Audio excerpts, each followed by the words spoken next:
인터넷에서 재미있는 사진을 하나 봤는데 실제 약국에 있는 사진입니다. 어떤 약국에 문제가 하나 이렇게 쓰여져 있어요.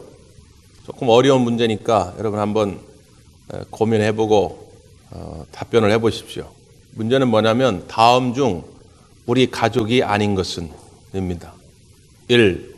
아빠 2. 엄마 3. 누나, 오빠 4. 해충. 몇 번일까요? 네, 너무 긴장하시다가 어이가 없으신 것 같은데 답은 4번이죠. 그거 왜 그렇게 써놨는가 봤더니 그 해충약 파는 거예요. 해충약. 네. 여러분, 해충은 늘 우리 가까이 우리 가족과 함께 합니다. 그러나 가족은 아닙니다. 오해하지 마십시오. 자, 다시 한번 여러분에게 그럼 묻습니다. 다음 중 우리의 가족이 아닌 것은 엄마, 아빠, 누나, 예수님, 그리고 마귀. 뭘까요? 마귀지요.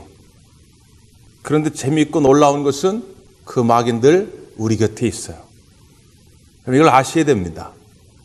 그 마귀를 우리의 가정의 주인으로 딱 모시고 살기 시작하면 우리 가정은 지옥됩니다. 마귀가 늘 곁에 있지만 우리 예수님의 이름으로 물리치고 예수님을 우리 가정의 주인으로 모실 때에 우리의 가정이 천국 될 줄 믿습니다.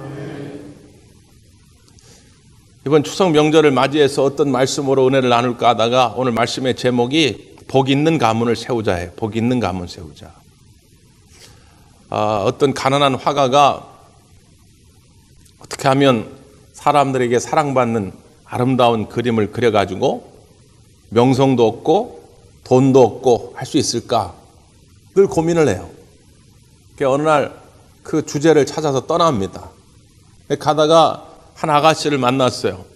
그 아가씨를 물어보니까 이제 결혼을 몇 달 앞두고 있는 예비 신부예요.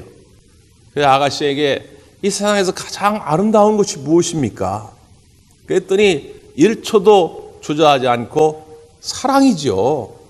아니, 사랑은 슬픔의 눈물도 달콤하게 만드는 힘이 있잖아요. 그렇군요. 사랑. 이 사랑을 어떻게 표현할 수 있을까? 고민이 됩니다. 또 길을 가다가 한 남자를 만났어요. 그 남자는 목회자였습니다.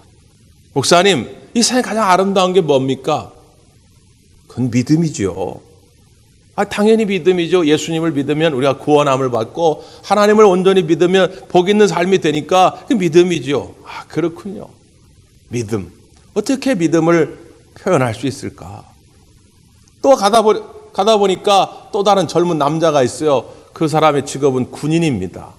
군인에게 물어봤어요. 세상에 가장 아름다운 게 뭡니까? 그건 평화지요. 전쟁 속에 있으면 아주 지긋지긋합니다.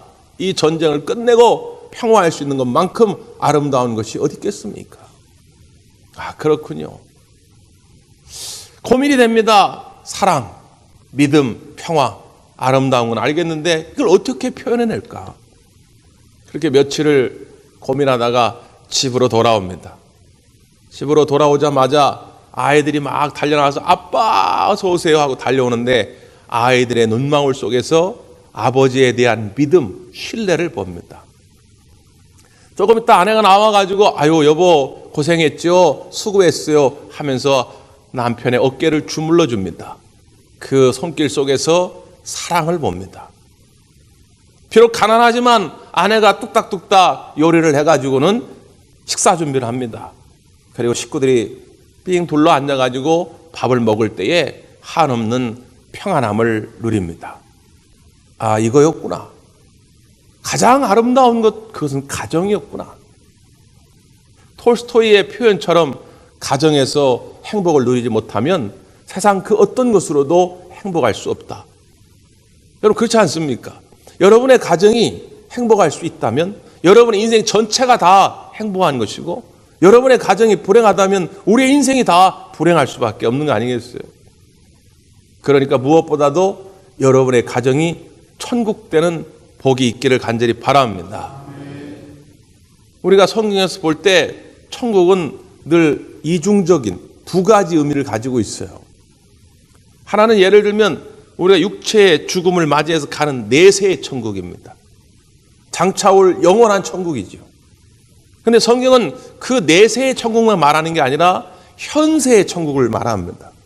누가복음 17장에 보면 바리새인들이 예수님께 나와서 예수님, 하나님 나라가 언제 옵니까? 이렇게 물어요. 그 바리새인들의 질문 속에 하나님 나라는 눈에 보이는 물리적인 나라를 말합니다. 로마의 지배로부터 풀려나는 자유와 해방을 누리는 독립국가를 꿈꾸면서 묻는 거예요. 그런데 예수님이 이런 답을 합니다. 하나님의 나라는 여기 있다, 저기 있다 할 수 있는 것이 아니라 너희 안에 있느니라. 이게 무슨 말입니까? 하나님의 나라는 우리 안에 있다는 거죠. 그러니까 하나님의 나라의 의미는 뭐냐면 하나님이 통치하신다는 거예요. 하나님이 다스리신다. 하나님 나라의 법대로 다스리신다는 거죠. 우리 대한민국은 민주공화국입니다. 그러니까 민주주의 원칙대로 다스리는 거예요. 저 북한은 지금 사회주의 국가죠. 그러니까 사회주의 법칙대로 다스리는 거예요. 그러니까 우리 마음이 하나님의 나라가 된다는 건 하나님이 우리를 다스린다. 그때 우리의 마음에 심령의 천국이 찾아온다는 거죠. 같은 원리입니다. 교회가 하나님의 나라의 그 원칙을 따라 다스림을 받을 때 교회가 천국이 되죠. 이렇게 예배당이 무슨 멀쩡하게 지어졌다고 해가지고 다 천국 되는 줄 아십니까? 그렇잖아요. 우리의 가정도 마찬가지라고 말이죠. 우리의 가정이 가장에게 주권이 있고 아버지에게 물론 주권이 있고 요즘은 또 자식들에게 주권이 있고 다 중요하지만 진짜 주인은 누구냐? 하나님임을 고백하며 사는 겁니다. 하나님께 우리의 가정을 맡겨드릴 때에 우리의 가정이 천국 될 줄 믿습니다. 오늘 본문의 고백은 그 이야기를 하는 거예요. 이 128편은 이스라엘 백성들이 굉장히 좋아하고 자녀들에게 대대손손 암송케 하는, 물려주는 축복의 시입니다. 여기 보면 이런 표현을 했어요. 자, 1절 한번 읽어볼까요? 1절 시작. 여호와를 경외하는 것, 그게 하나님의 다스림을 받는 거예요. 근데 그 여호와를 경외하는 것이 뭐냐? 다른 표현으로 하면 그의 길을 걷는 것입니다. 하나님의 길을 걷는 거예요. 하나님의 길을 걸으려면 어떻게 됩니까? 하나님의 말씀대로 순종하며 사는 거예요. 하나님의 나라의 법칙대로 순종하며 사는 거죠. 이런 자가 복이 있다는 거예요. 이런 가정에 복이 임한다는 거죠. 이런 하나님을 경외하고 그 다음에 하나님의 말씀을 따라 순종하는 자에게는 하나님이 놀라운 복을 약속해 주셨어요. 아주 구체적으로. 그게 뭐냐면 그 다음 2절의 말씀입니다. 2절 시작.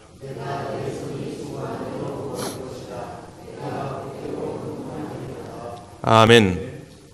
첫째, 내 손이 수고한 대로 먹게 된다는 겁니다. 여러분, 이게 별거 아닌 것 같지만 이 상황을 계속 지속하지 못한, 그게 어떤 사고나 어떤 사정 때문에 이렇게 살지 못한 사람에게는 이게 얼마나 부러운 일인지 모릅니다. 일단 수고할 거리가 있다는 게 얼마나 감사합니까? 일이 없어서 일을 하고 싶은데 일이 없어서 일하지 못하는 많은 상황들이 있잖아요.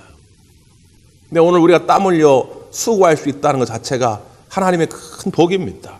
뿐만 아니라 수고한 대로 먹을 수 있다. 열심히 수고하려고 하는데 나름대로 땀을 흘렸는데 아니 밑 빠진 독에 물 붓는 것처럼 얻어지는 게 없다. 또 쌓여진 것 같은데 모래 위에 지은 집이 돼가지고 순식간에 그냥 바람 부니까 무너진다. 그럼 뭔 의미가 있겠어요? 하나님을 경외하지 않는 삶은 마치 그와 같다는 거예요. 오늘 시편 128편과 127편은 거의 쌍둥이 시편입니다. 가정의 복을 어떻게 얻을 수 있는가를 우리에게 보여주는데 127편 1절에 보면 여호와께서 집을 세우지 아니하시면 세우는 자의 수고가 헛되며 여호와께서 성을 지키지 아니하시면 파수꾼의 깨어 있음이 헛되도다 이렇게 말합니다. 그러니까 하나님이 지키시지 아니하면, 하나님이 도우시지 아니하면 아무리 우리가 공든탑을 쌓아봐야 그게 하루아침에 무너질 수 있다는 거죠. 근데 하나님을 경외하고 하나님의 다스림을 받을 때에 오늘 우리가 수고한 대로 먹게 될 줄 믿습니다. 이게 평범한 것 같지만 아주 중요한 복이죠. 이것은 시편 1편부터 150편까지 흐르는 전체 주제입니다. 더 나아가 성경 전체에 흐르는 주제죠. 예를 들어 이런 거죠. 이번 평양에서 남북 정상들이 3차 회담을 했습니다. 정말 감동적인 울컥해하는 많은 장면들이 있었는데 그중에 하나가 백두산에서 같이 두 손을 맞잡고 사진을 찍었죠. 거기서 우리 문재인 대통령이 김정은 위원장에 그런 말을 합니다. 아우, 이 천지는 물이 참 맑고 사시사철 항상 풍성하다고. 우리 한라산 백록담의 물은 비가 많이 오고 그럴 때는 넘쳐나지만 가물면 그 물이 마를 때가 있다고. 그러니까 김정은 위원장이 약간 우쭐해가지고 그 옆에 수행원한테 이거 수심이 얼마나 되지? 이렇게 물어보더라고. 그러니까 382m입니다. 저도 처음 알았어요. 백두산 천지 382m면 그 엄청난 깊이거든요. 그러니까 물이 항상 그렇게 사시사철 천지는 고여 있다는 거죠. 근데 백록담의 물은 있을 때도 있지만 많이 가물면 물이 말라요. 그 차이가 뭡니까? 백록담은 물을 위에서 받기만 하는 거죠. 근데 천지는 뭐예요? 그 깊은 곳에 샘의 근원이 있는 거죠. 가뭄과 관계없이 샘의 근원에서 계속 물이 터져 나오기 때문에 사시사철 거기에 물이 항상 고여 있는 거 아닙니까? 하나님이 주시는 복은 바로 그렇게 샘솟는 복입니다.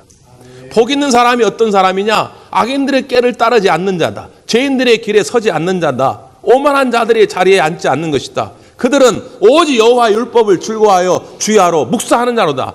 그는 시냇가에 심은 나무가 시절을 따라 열매를 맺은 같으며 그 하는 모든 일이 형통하리로다.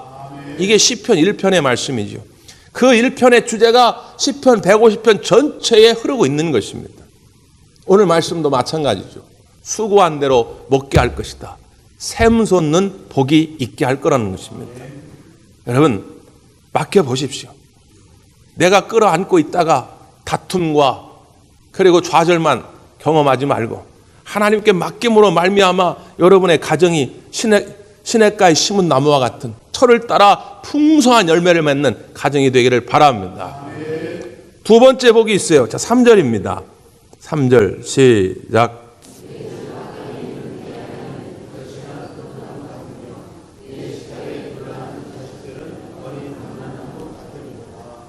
아멘.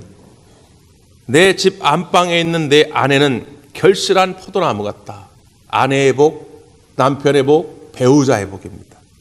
결실한 포도나무 같다는 건 옛날 유대인들이 서로를 축복할 때 쓰는 관용적인 표현인데 결실한 포도나무는 다산의 복이 있다는 겁니다.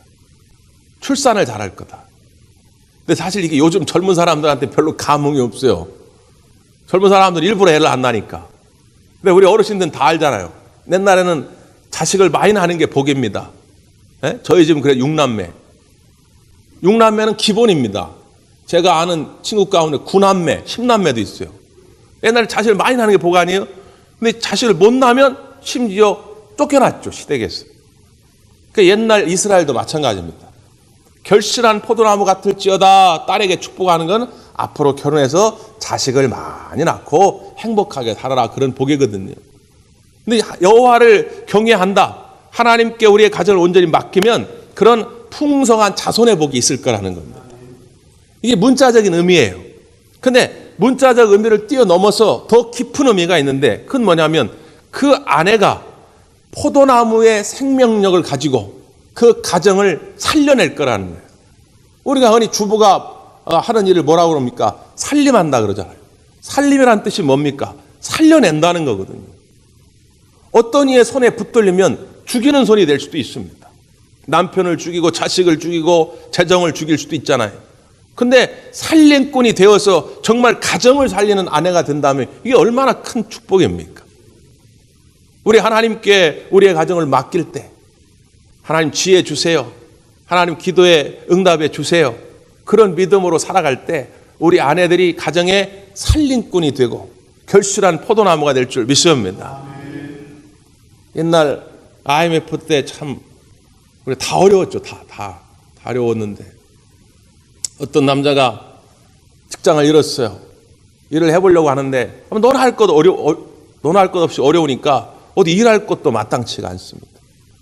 하루에도 몇 번씩 죽고 싶은 생각이 드는 거죠. 오늘도 일하러 갈게 하고 나오지만 일은커녕 등산을 합니다. 등산. 매일 산에 올라요. 아내가 그걸 모르겠습니까? 알지요. 어느 날 여보 가서 일하다가 쉬는 시간에 꼭 이 편지 한번 읽어봐. 그리고 편지 봉투에다가 편지를 쥐어줍니다.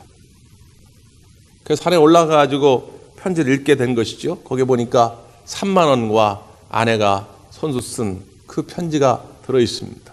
내용이 이런 거예요. 여보, 당신은 직장을 잃어도 내 남편이고 돈이 없어도 내 남편이고 훌륭한 사람이 되어도 내 남편이고 못나도 내 남편입니다. 당신 있는 곳에 나도 있고 당신 가는 곳에 나도 가고 당신 사는 곳에 나도 살아요. 그러니 절대로 낙심하지 마세요. 당신은 어디까지나 우리 집 가장입니다. 우리는 당신과 함께 살겠어요. 제가 무슨 일이든지 도울 수 있는 것을 돕겠습니다. 당신은 잘 몰랐겠지만 당신이 내 옆에 있어 준다는 것 때문에 내가 얼마나 행복했는지 모릅니다. 진작 이렇게 이야기하지 못해 미안해요. 하지만 당신을 정말로 사랑합니다. 이 편지를 읽고 남편은 펑펑 우는 거죠. 상황은 똑같습니다. IMF가 갑자기 나아졌습니까? 우리가 몇 년 동안 엄청 고생했죠. 그럼에도 불구하고 달라진 건 그 남편의 마음가짐이 달라집니다. 그 아내의 사랑의 편지 한마디가 살려내지요. 이건 입장 바꿔도 똑같은 겁니다. 아내만 그러겠습니까? 남편도 마찬가지죠. 남편의 말 한마디가 아내를 신바람 나게 만듭니다. 에이, 이게 뭐야 반찬이 또 이러네. 이렇게 말하는 거하고 아이고 오늘도 여보 수고했네 이렇게 말하는 거 다르지요.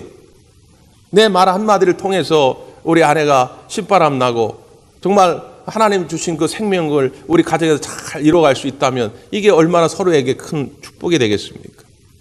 하나님이 우리 가정을 다스릴 때 그런 복이 임할 거라는 거예요.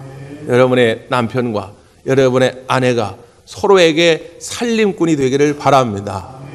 또 하나 뭐라고 그랬어요? 내 자녀는 어린 감람나무 같다.